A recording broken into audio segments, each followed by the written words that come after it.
Good morning. Oh, excuse me. Good morning, Hearth Spaces. How are you? It is Maggie Rose Cunningham here with you for Middle Earth readings this week. It is the 26th of September, so we are bridging from September into October. We've just had a new moon, so we've also got a new cycle in that sense starting, and I'm also very aware that we still have a plethora of planets, or chariots as we like to call them in the northern tradition, in retrograde. And this week we only have a single planetary movement, so the retrograde energy and sometimes feels a little bit more intense, but perhaps a little bit more manageable. A little bit of time for us to take a bit of a deeper dive, take a bit of a breather, allow ourselves to experience the retrograde motion of reflection and review and introspection and processing and integration, and perhaps a little bit of healing work, preparing ourselves for forward motion once more. So the only planetary movement that we have this week is on the 1st of October, which I think is Saturday, I want to say. We're going to have Sunna's Chariot, so the sun is going to move into Gebo, the rune of gift giving, of oaths, commitments, bonds. It is the kiss that we put at the bottom of a card or a letter, which is our seal. Now it's a seal of the truth of what we have spoken and our ongoing commitment to the person. We often think about it in terms of affection now, but you can also think about seals in terms of royal charters stamped, of new commitments, new oaths being taken, of official documents being signed that in some way or other change the course of our story history, of our written history in some way. So it's a powerful rune to work with and for us to be moving forward to. We're in Kenaz at the moment, so we've still got, for the remainder of this week, that Kenaz energy, that new beginnings energy, that ability to shape and form. So if we couple that with this understanding of, we are in retrograde and we're moving towards Gebo, it makes paying really strong attention to the assumptions that we make, to the premises that we're working on, to when we have energetically created a seal. We've said, I will do this, or we make assumptions about, this is what this means, therefore I must act in this way. So that's what I wanted to explore as our theme for this week, before I then look out and hello to everybody. I can see lots of people already arriving. To those of you who are sharing your rune for the week, and we'll look at how does your rune for the week then impact for you personally on what's happening in the macrocosm, the bigger sort of energetic picture. So there's lots of little bits that I wanted to draw out here. So last month, well actually we're still in September obviously, so we haven't quite completed in the Hearth space, but in our inner circle we've been working with expanding on the theme of divine partnership that I opened at the very beginning of September for everyone in the Hearth space. And Gebo obviously brings in that idea of partnership very strongly, and divine partnership as well. It's often considered to be, its element is often considered to be air, reminiscent of Odin breathing the first life into Ask and Embla, the first man and the first woman. That seal or pact between the divine and us, that we will be supported and guided, and our use of the planets as a conduit for those messages, for that guidance to come through. There is a sense in which we make an assumption that the gods that we have chosen to be with and to follow in one way or another and to work with have committed to us as well. That's an assumption that we work on, and that's really one that we choose. Do we choose to believe in a neutral universe that doesn't really care one way or the other, or a mean universe, or a benevolent universe? And I know that I decided a long time ago, I think I was about 18, and I was a bit like, I will never know on a, the way that we think about knowing in the modern world. I will never know, or I'll never be able to prove, let's say, to another person. There's a difference, isn't there, between knowing inside and being able to prove to another person the divine connection that I feel. That's not the point. However, I know that my life will be better through nurturing this connection, and I have the internal proof. I know for myself, because I am happier, I feel more whole. I have joy and ecstasy and fabulous people like yourselves in my life.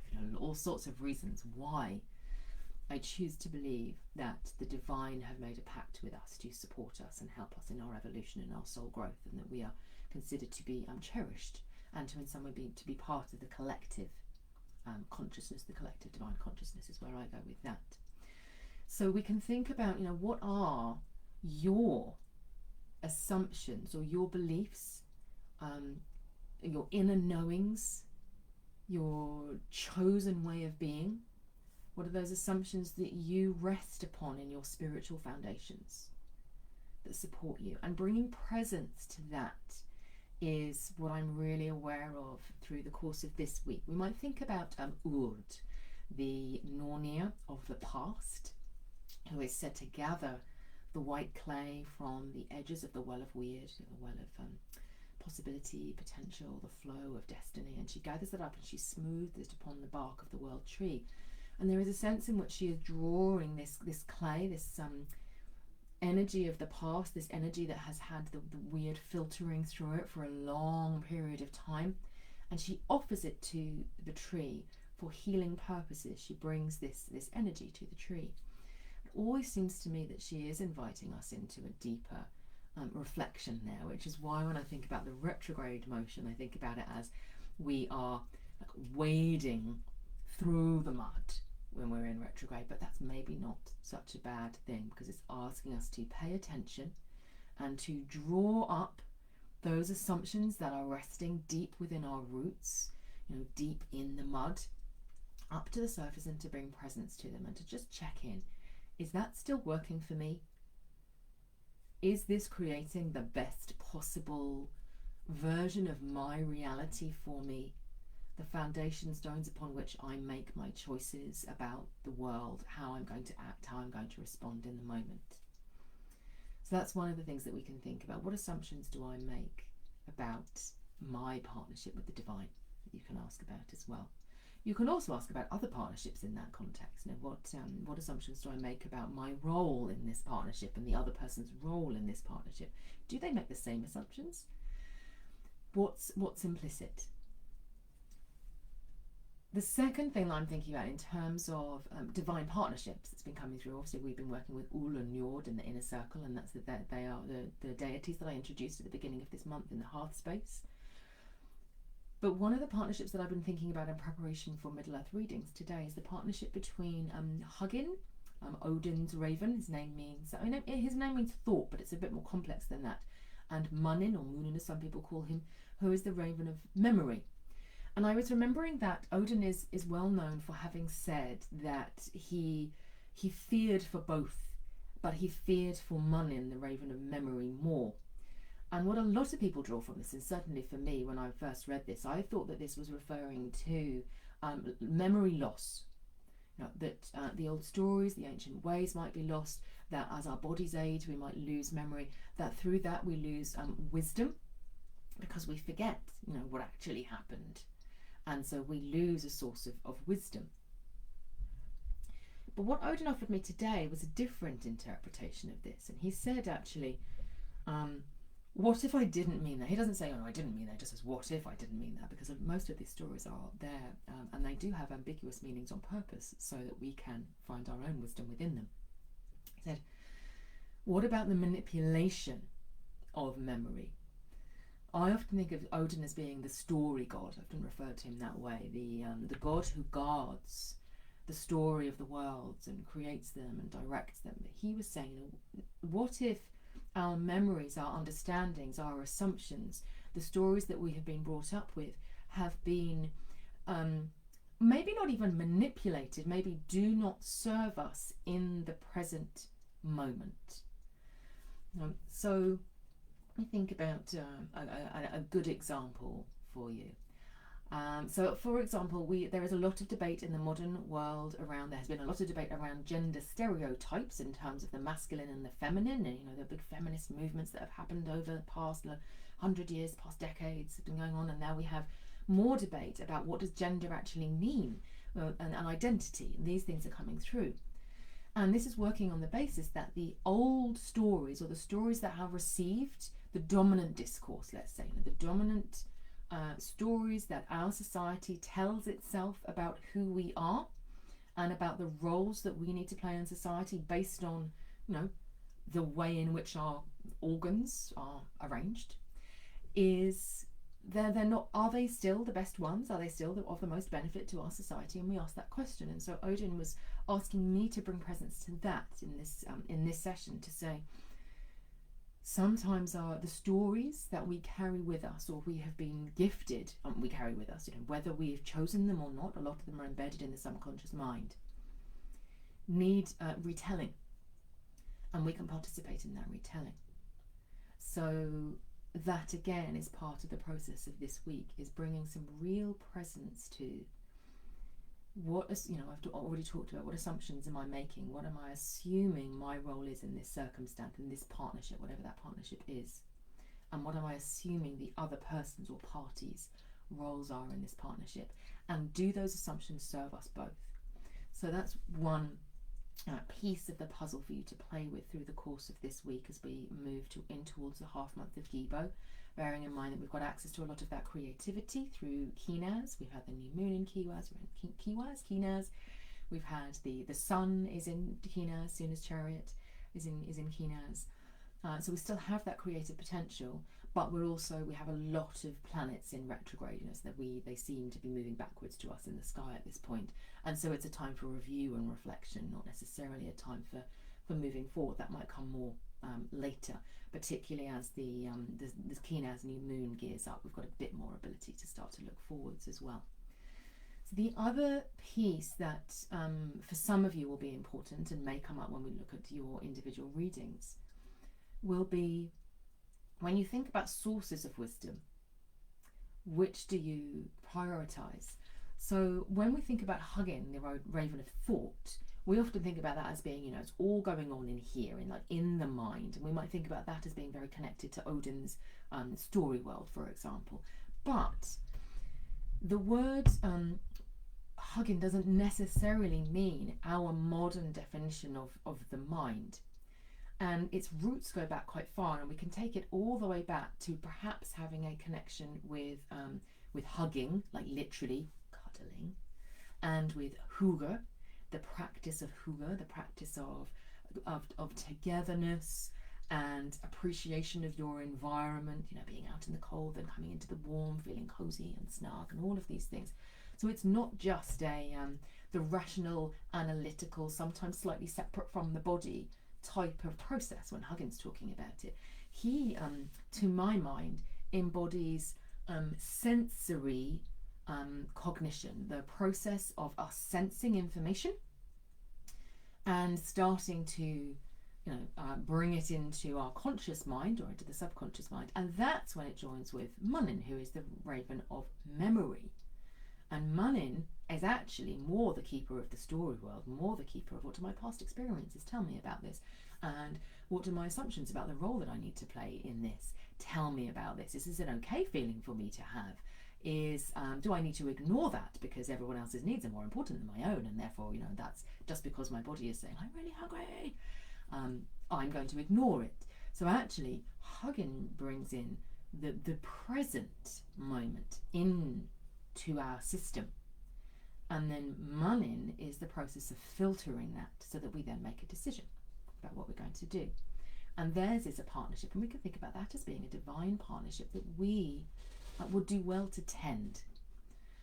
And so you might want to start thinking about, for you, which sources of information does your filter system prioritize? So is it, your bodily sensations? Is it, for some of you who practice seership, those knowings that you can't prove outside of yourself, but you know them deep inside? Is it what you've read in a book? Is it what you've watched on the television? Is it what you've heard on the radio? Is it what your great aunt Dora told you? Is it, what your best mate told you? Is it what your boss said about you at work? It's looking at that filter system and saying, how do I make those prioritize? How do I prioritize? There we go. And equally, how does society teach us to prioritize, to classify different forms of knowledge and information as being of more or less importance? Certainly in our education systems, there is a lot of emphasis on what we are told, and less on what do we feel instinctively inside. And that, I know, is something that in this group of people, a lot of people will have been working actively to change. So there is a recognition maybe that your filter system may well be different to the filter system of other people around you, or of society in general. So there is an invitation to go quite deep this week, to really think about that partnership that is acting out all the time, of information coming in, and then what you do with it inside, and then how you send it back out into the world through action is what's at play here. So I hope that that's helpful to you, and we'll see how that colours the individual rune readings we have for this week. So let's start at the very top. We have the fabulous Diane. Hi Diane.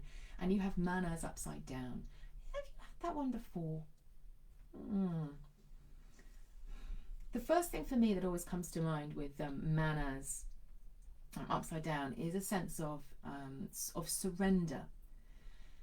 Not in the sense of weakness, but in the sense of knowing that sometimes there are situations that are outside of our control, and therefore when we try to bring like the hand of control to them, we are using a lot of our energy, we're using a lot of our sovereign energy to try and control something that we can't. We can prepare for different circumstances. I'm thinking that what comes to mind, I don't know why this came to mind at this point, was Elizabeth I and the Spanish Armada. This is what came to my mind. I don't know why, and I'm not going to pretend that I have an encyclopedic knowledge of the military preparations that she went through in order to get to where she did. But we see this as a seminal moment in history. And we know, for example, she was said to have done this resounding speech. Very certain that was to do with the Armada. Forgive me if I'm wrong. Let's go with it. She did this resounding speech. She did everything that she could to embody the sovereign identity that her people needed in order to face a potential invasion, and to do so bravely and boldly. She would have obviously done all of her work on where do I need to invest, who do we need to deploy, all of these things that need to happen. But one of the absolute key moments of the Spanish Armada was the weather. And she wasn't in control of that.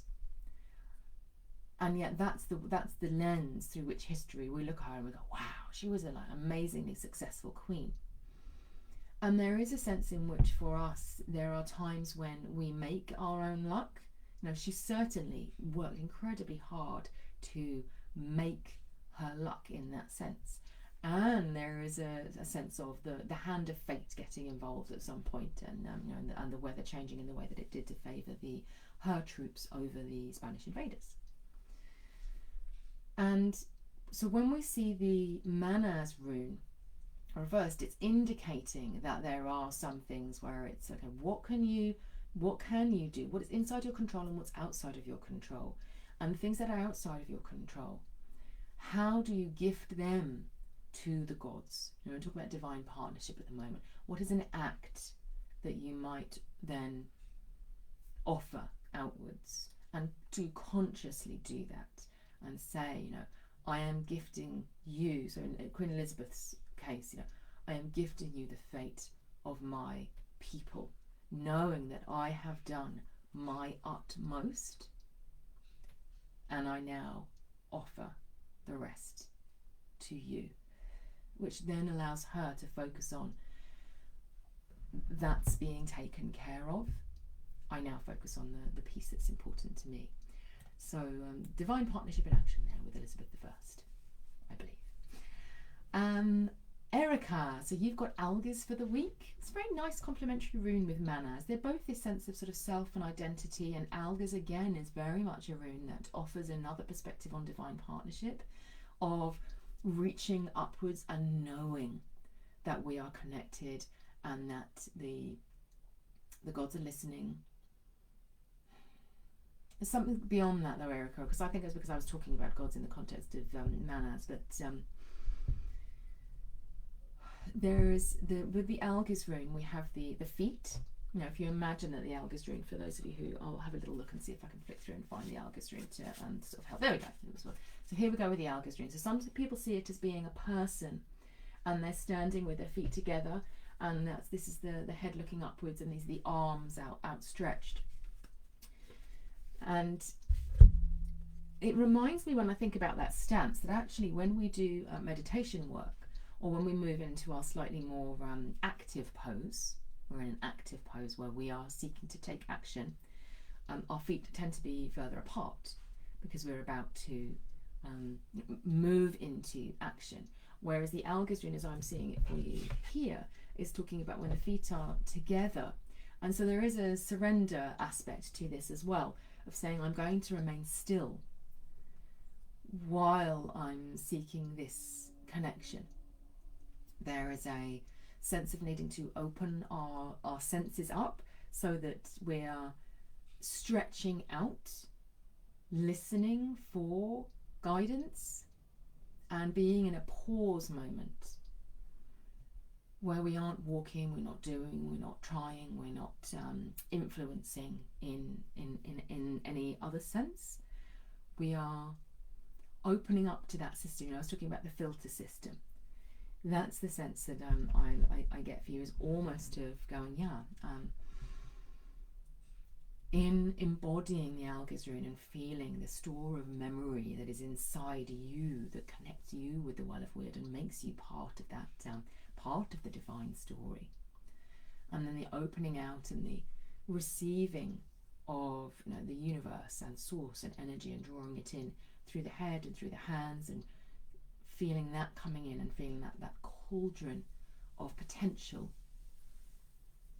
alchemizing inside you before you take action is important at this point. It's almost saying, enjoy the pause, allow yourself to be fully open and fully receptive in this moment, without feeling feeling into what's the action that I need to take next, what's the next step that I need to take forward. It is that moment. Similar, maybe that's why your runes have come to that. There is a surrendering to the moment there, Erica, without saying, and then I need to move immediately. There is a stillness and a receiving that comes through.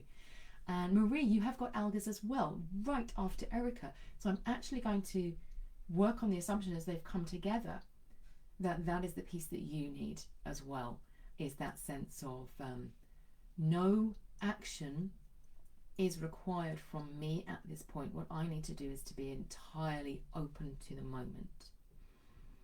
The action will come later. Carolyn, you have got Feyu, which does bring a little bit more movement in there. It is, you know, in essence, a rune of movement. So I'm just shifting my body there to feel into your Feyu rune. Oh, I'm seeing you on the land with the channels of Feyu energy running underneath the land, and almost a witnessing taking place there. Sometimes we can get quite focused on allowing the Feyu energy to channel through our bodies, you know, to feel into wealth and abundance and, you know, magnificence and that life force and the healing qualities of Feyu, and we're moving it through our body, and we are drawing it up from the earth, and we're either channeling it to places in our own bodies, or sending it out into the world to support others, and we're feeling ourselves as part of that connection. The sense that I have for you is that there is a witnessing moment here. I'm reminded of when I moved to Plumstead in the south of London, and I wanted to connect with the land, and in some ways it felt quite familiar because it was on the external part of the bowl of London, which I had been born on the other side of London, but also, you know, at the a higher up part, and then the London moves down into a bowl, and it's got like the waters or the rivers that flow through it and things, but it was on a sort of slightly hilly slopes, and I was like, oh, you know, must get in touch with the spirits of the place and do all of this stuff. And it wasn't until I just sort of paused and I started to do some walking of the land without any I need to take action around this again, which was maybe where you've got the connection with Erica and with Marie there. But getting to know the spirits of the land and the way in which they operate to allow the Feu energy, the energy of life force, the energy of movement, momentum, that slow energy of the land, that is always moving and changing and evolving and composting, and rocks are being compressed down. Some is slow, some is a little bit faster. That the spirits of the land are involved in that, and they are part of that process too. And it's that process of witnessing without saying, where is my place? It's allowing yourself to appreciate in the first instance, and then maybe saying, where is my place, is what's come through for me there. I remember meeting felt like a very dragon type energy inside one of the hills near where I lived, and I just spent ages just communing with that dragon. It was so lovely, not with any purpose other than, you're so cool, and I still, when I want to connect with that land now and feel, orient myself within my space, it's one of the points of connection that I use to go, okay, where's north, where's south, where are the different land spirits that I've worked with across the land in that sense. So it's making friends with them, I think. Suzanne, you have Perthro. Perthro's been quite present for me, I have to say. It's come up a few times for myself and for other people recently. I think it's a little bit of a reminder of the Perthro paradigm which we are in at the moment, with Hela's Chariot is moving through Perthro at the moment. I'm just having a little look for Perthro as we go through. Perthro is the rune of weird. I was talking about the white clay, the white waters, but Perthro is the rune of weird itself. It's the rune of play and laughter. The laughter of the water spirits moving over the water, and sometimes the flow of Perthro is delicious and joyful and magnificent, and sometimes it can bring a sting. It can bring harsher lessons as well, and it teaches us to flow with fate rather than seeking to control it or understand it in any sense. Here we go. There's Perthro there.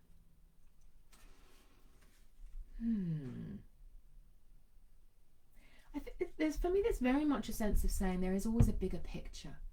There is always a bigger picture. How can we connect back into that bigger picture, back into the cosmic story?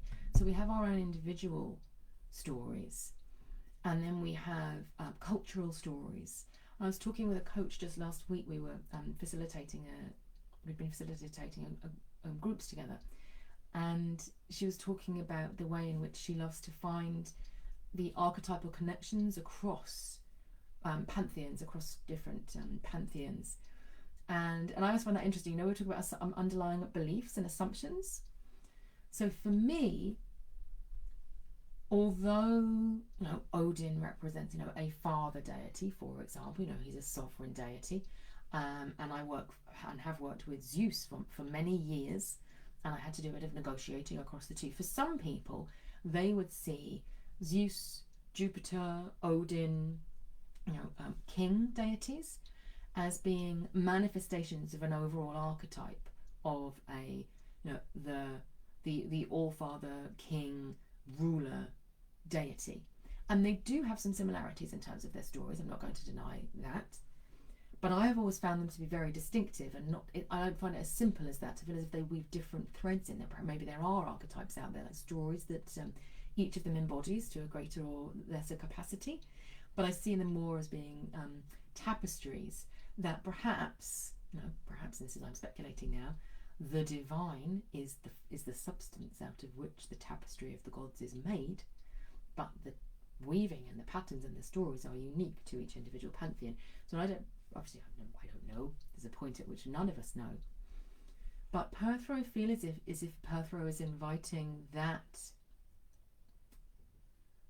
openness to possibility, even when we know that, so inside I know that I perceive Odin and Zeus and Jupiter to be incredibly distinct and different, and they feel very different to me, and that is my Munin place, my memory place, my own store, my own being. What would it be like to be somebody who did see them as being emanations of a single form of consciousness? And that's what Perthro does. And Perthro says, but what if it was? What would happen then? Not asking you to give up your beliefs, but asking you to open to the perspectives of others and what might become available. And I feel as if perhaps that's what Perthro is calling in, is that play energy into this space of questioning our assumptions. He's saying it never requires us to say, oh, I'm wrong and that person's right, or I'm right and they're wrong. Perthro is saying, perhaps you should just talk about it, see what comes. So I hope it's helpful, Suzanne. And Michelle has also drawn Perthro, and Darren has also drawn Perthro. This is fascinating. I don't think I've ever had so many rune clusters. Obviously, I appreciate, Suzanne, that you've probably very nicely organised them so that all of your Perthro people are together. I'm going to leave you all with that bigger picture. There's quite a lot in there. There's quite a lot in there around Hela's chariot in Perthro. So Hela, the realm of the underworld, the realm of the oldest, most ancient stories, where some of the stories that we have forgotten remain hidden. Odin himself goes and asks the dead for wisdom, which we have to work on the assumption that's because he doesn't know the answers. So that the interplay of different forms of wisdom is the realm of Perthro. That any time we put a boundary there, Perthro is always going to say, well, what happens if you go over it? That's what it does. And then Candice, you have Iwaz. So, which is again a beautiful partner rune with Perthro, and we're getting a lot of partner runes. In the inner circle, we were working very much with Gebo and Ewaz as two runes of partnership. Perthro and Iwaz couple together beautifully because Perthro can be seen as the well of weird, and it's very fluid and it's very changing. And then Iwaz is the rune of the world tree, normally seen as the yew tree. And it's also a staff, and it is a protector of boundaries. And so it says actually, if we're spending a lot of time in Perthro, just going, oh, I'm floating in the Perthro current, we need that stability of Iwaz to draw ourselves back in again.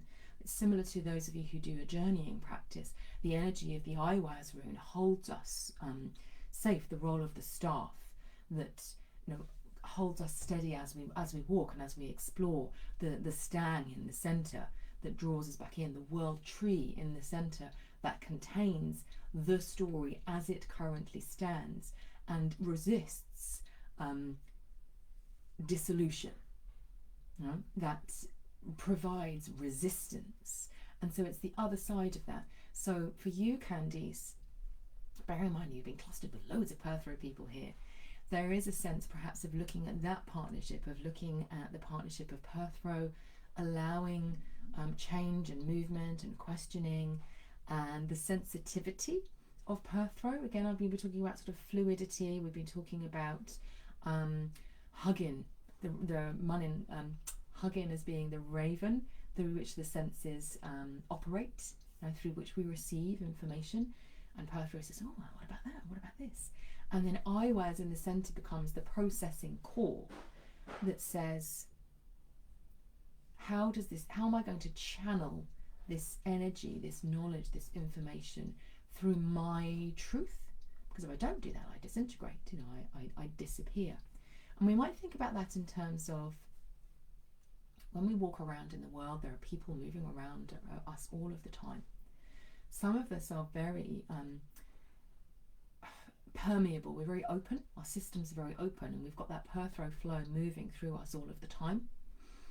And what we need is that core of Iwaz to say, I need a filter of some description because otherwise I get lost in this. Now, my role is to have permeable boundaries so that I can feel and sense very strongly what's happening around me, so I can be open, to the messages of Hugin in his fullness, in his entirety. The message is coming through my body, the message is coming through my third eye, the message is coming through my, what I hear and sense and feel. But I must have that Iwaz in a core, or I become intangible and lost, and that's not what we're here to do as human beings. We're here to, we have stability and solidity within us, and so what is that? The Ayahuasca rune does that, and it provides those memories. And so we work with our Ayahuasca rune at a slightly slower pace. When people do, a lot of people come to me and we do coaching work, so we do belief release work, a belief that we've been holding within us in our Ayahuasca core that is stopping us from receiving the full